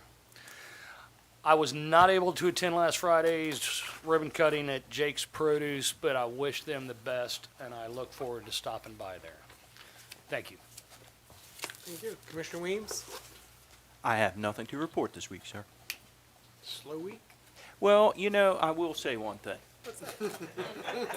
I want to apologize to my cousin Jake and the produce stand. I know Commissioner Hance was there. I was at St. Leonard Volunteer Fire Department for the kids camp graduation. So that's where I was during that time frame. So I apologize to Jake. No. Can't be everywhere all the time. No, sir. Thank you. So yes, we did cut the ribbon on Jake's Produce on Brooms Island Road last Friday, and on Saturday had a grand opening, which I was amazed how many people were there. So those of you that travel that area, Jake's parents started that business about 40 years ago, and up until right now, they've been operating off a couple wagons and have upgraded to a building. So I need to thank Planning and Zoning for all their efforts to help them get that done, and it'll serve them very well for the future. Also, last Tuesday, I attended Malcolm Fund's funeral. It was a greatly attended, and just a sign of the impact that Malcolm had on the community, the amount of people that showed up to pay their respect. So we're going to miss Malcolm and his participation in community efforts. Also, went to Mako this week. We at Mako always meet with the Secretary of Transportation for Maryland to talk about the future.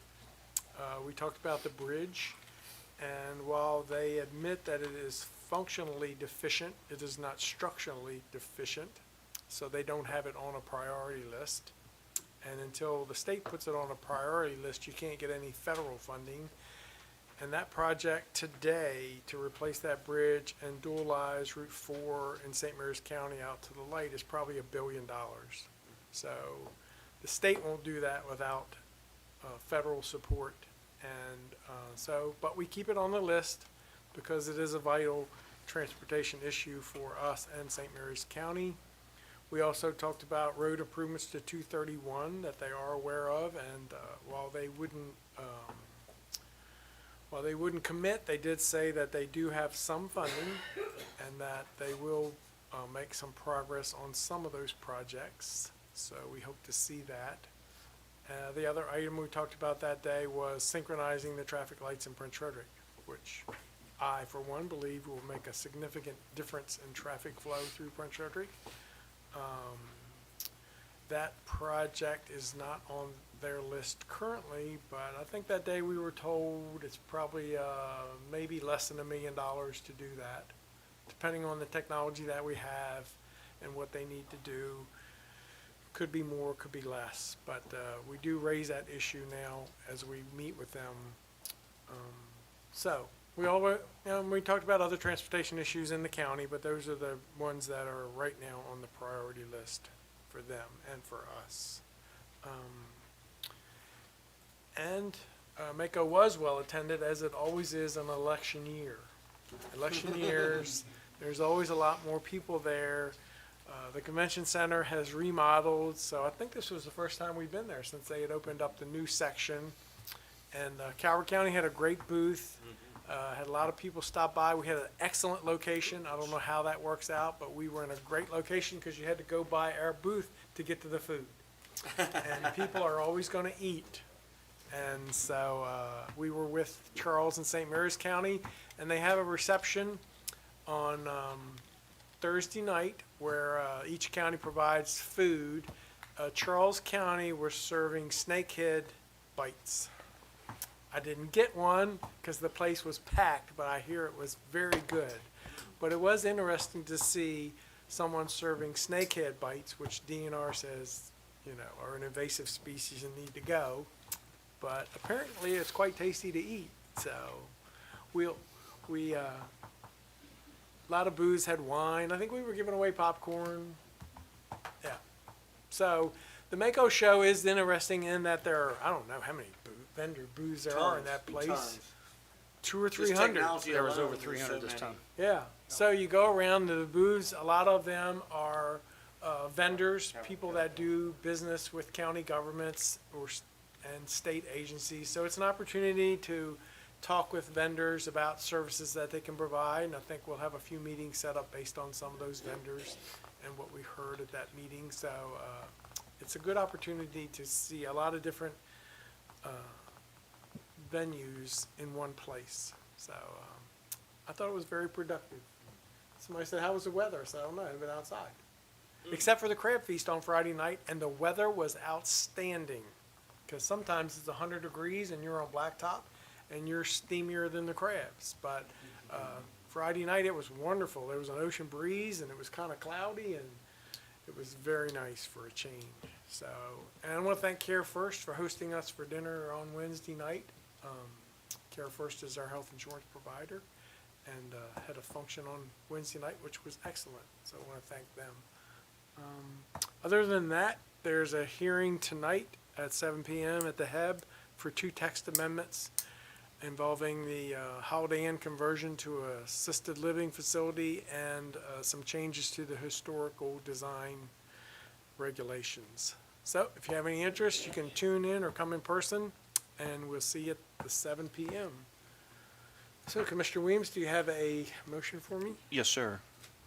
Mr. President, I'd like to make a motion to recess to executive session pursuant to 3-305B1I to discuss a matter related to appointees over whom it has jurisdiction, and 3-305B3 to discuss acquisition of property for a public purpose and directly related matters. Second. Have a motion and a second that we go into executive session. Any discussion on that motion? Hearing none. All those in favor say aye. Aye. Those opposed? Thank you.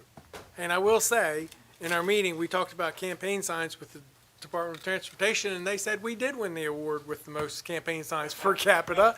And it's very nice to see a lot of them gone. The county looks much better as you ride around. I'm sorry that I participate in that pollution, but, so, anyway, you all have a great day.